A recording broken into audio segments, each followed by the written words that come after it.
If a rogue wire stood between you and disaster, would you hand the wire cutters to ChatGPT?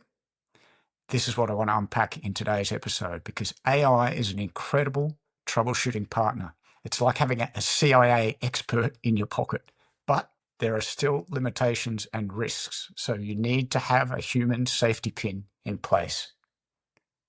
Welcome to another episode of My Way or the AI Way. I'm Scott Davison. I'm on a mission to master AI, and as part of that mission, the rule I've set myself this year is to always use AI first. So any situation in life or in business, I'm trying to use AI to solve the problem and seeing how that compares to the old way of doing things. Now, one area where I found AI to be really amazing is troubleshooting problems. And there was an example of this just recently, which I want to share. So picture this. I get home, arrive home, open the garage, and the garage door motor light is blinking like a distress beacon, flashing. So I pull out my phone, open up ChatGPT, I take a photo of the unit, and I say, do you recognize this? And this triggered a back and forth discussion, conversation, troubleshooting process with ChatGPT, which was quite surreal and a little bit comical. So let me show you how it went. So here it is. I went back to find the original chat so I can talk you through exactly how this happened. If you're watching the video, you'll see the screenshots. If not, I'll talk you through it. But as you can see, I was previously having a conversation about corned beef recipe, and then I got home, discovered this, and I've uploaded this photo, just a photo of the unit with the question, do you recognize this? And ChatGPT has responded saying, yep, this is the garage door, it's the automatic technology ATA model. The model's known as Tempo. It's a ceiling mounted opener. Here's what I can see. The light is on, so it looks like the unit is powered and operational. The manual release cord, the red rope, is installed. That's handy in case of a power outage. And there's a loose wire, a white wire hanging from the black cable. This might be for accessories, but it might be worth checking if something's not yet hooked up. I mean, look at this photo.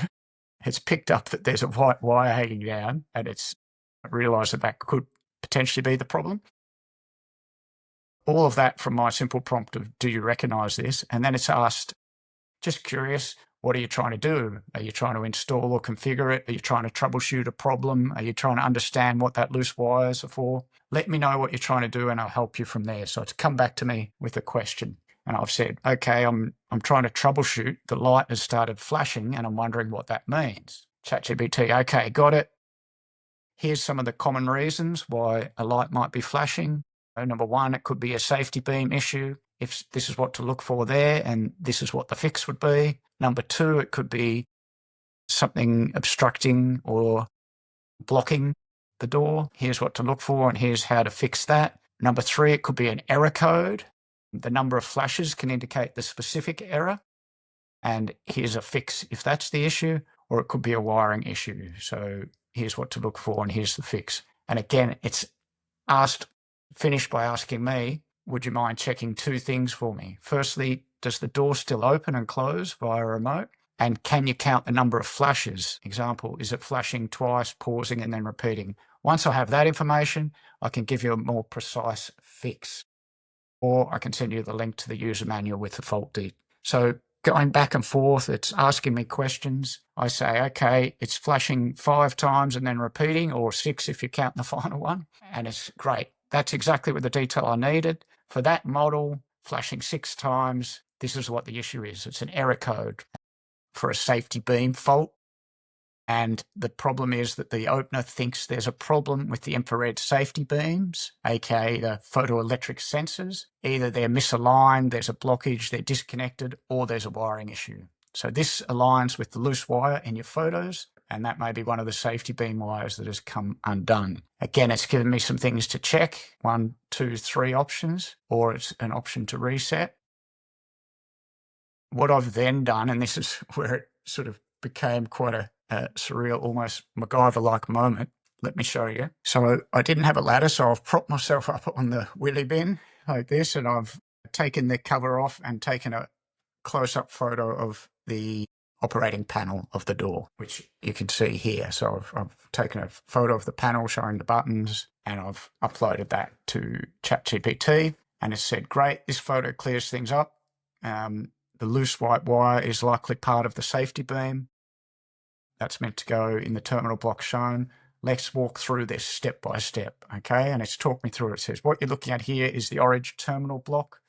It has these labels: SB, safety beam; GND for the ground; GND again; OSC is the oscillator, a trigger input, example, a ball button. And the white wire dangling near the red cord appears to have snapped off or come loose from SB or GND, which explains the 5-flash fault. Here's how we can fix it.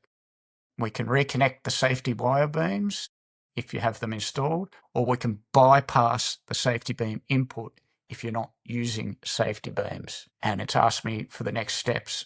Do you have safety beams? Are the beams installed?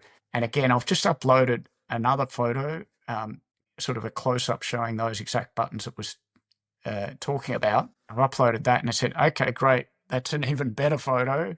The wire hanging down, the white single cord should definitely be connected. And I can now see that those button terminals more clearly. It's actually picked up from that photos that I don't have safety beams installed and that the wire is just loose, not running to a sensor. So the simple fix is this, and here's the quick fix. Bypass the safety beam input. Here's how to do it, okay? It's talking. Now picture this. I'm up on the wheelie bin. I've got ChatGPT on audio mode, and it's talking me through these steps. And it's saying, cut a U-shaped wire, ideally a small piece of solid core wire, like from an old speaker or a spare cable, around 2 to 3 centimeters. Insert one end into the SB terminal, far left of the orange block, and insert the other end into the nearest GND terminal. You've now created a bridge, aka dry contact, and that tells the opener the safety beam circuit is complete. And look at this bonus tip. You could use that loose white wire itself. Just strip both ends and fold it into a U shape. So that's what I've done. I've created a bridge. If I zoom in here, you can see I've cut the white wire the way it instructed me with a pair of wire cutters I had, and I've created a U-shaped and connected the two, the SB and the GND, as per the instructions. And this is where it really did feel like a movie experience with someone talking me through defusing a bomb. But amazingly, it worked. The light stopped flashing. I said, great, it worked. Thanks. And this is where it's really like a human partner at times. Brilliant. Glad to hear it. Simple fix, but very satisfying when it works. And I've said, yep, that's a win. Now let's get back to the silverside recipe.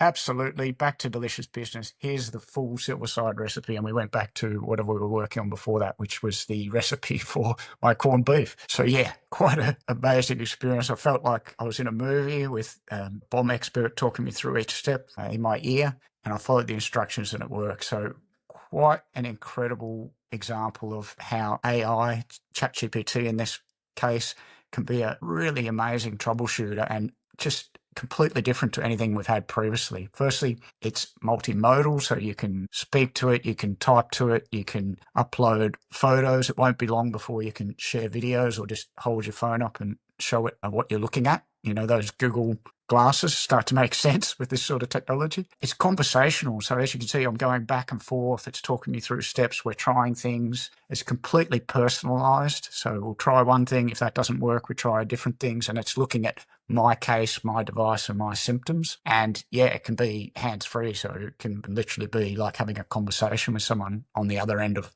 the phone, but it's in your pocket. So completely revolutionary from how we used to do things, you know, keeping manuals in drawers, or more recently, maybe doing a Google search to find that manual, or watching long YouTube tutorials to find out how to fix things. But all of that is one way. This is so interactive, and it really is an incredible use of this new technology. And I'm now using ChatGPT as my first port of call for any troubleshooting. It's really good for IT, fixing IT issues in the same way. You know, it can talk you through steps, much like a IT help desk person on the phone, but in your pocket, quicker and far less frustrating. I used it just yesterday to talk me through the steps for descaling my coffee machine, and it did a great job of that. So yeah, if you haven't yet started using ChatGPT or any of the other models in this way, I encourage you to do so. But there are some things to be aware of. It's not perfect. These large language models do still sometimes get things wrong. They call this hallucinations. where they give you facts that appear to be correct, but they're completely wrong. No one knows exactly why it does this, but it does still happen. It's getting better. Recent estimates I've read are that it's maybe 1 to 2% for sort of everyday tasks like this, but it can be even higher for other tasks or where the model doesn't have much context. So, if you're fixing a garage door or descaling a coffee machine, these are pretty low risk, low consequence type jobs. And if it gets something wrong, nobody dies. But if you are diffusing a bomb or performing open heart surgery, you probably don't want to be relying on ChatGPT at this point. Do I think we'll be using AI for those sort of tasks? Absolutely. In fact, they're already using robots and AI for performing surgery, but they're using very specific models that have been trained on very specific data sets for that task. So there's no risk of hallucinations. So that's something to be aware of, that it can still get things wrong. So, always sort of cross-check references if you need to. You can ask ChatGPT to explain where it got that information from. But at the end of the day, use your human logic in this case. If it's fairly unsafe, then stop using ChatGPT and maybe go and consult the manual the old-fashioned way. So just to recap, AI for troubleshooting, wonderful tool. It's interactive, it's personalized, and it's really quite mind-blowing. It's really one of those wow moments that I'm getting almost weekly when you're using AI in different ways. It really does amaze you sometimes, and this is something where I think it's a really valuable tool. So please start trying to use it for troubleshooting if you haven't done so already, and let me know how you go. I'd love to hear any examples where you've used it either successfully or unsuccessfully for troubleshooting. I hope you enjoyed this episode. If you did, please, as always, leave a rating, a review, give it a thumbs up on YouTube, or share this show with other people who you think may find it helpful. Until next week, thank you for joining me on this journey to learn more about AI. I'm Scott Davison, and this is My Way or the AI Way.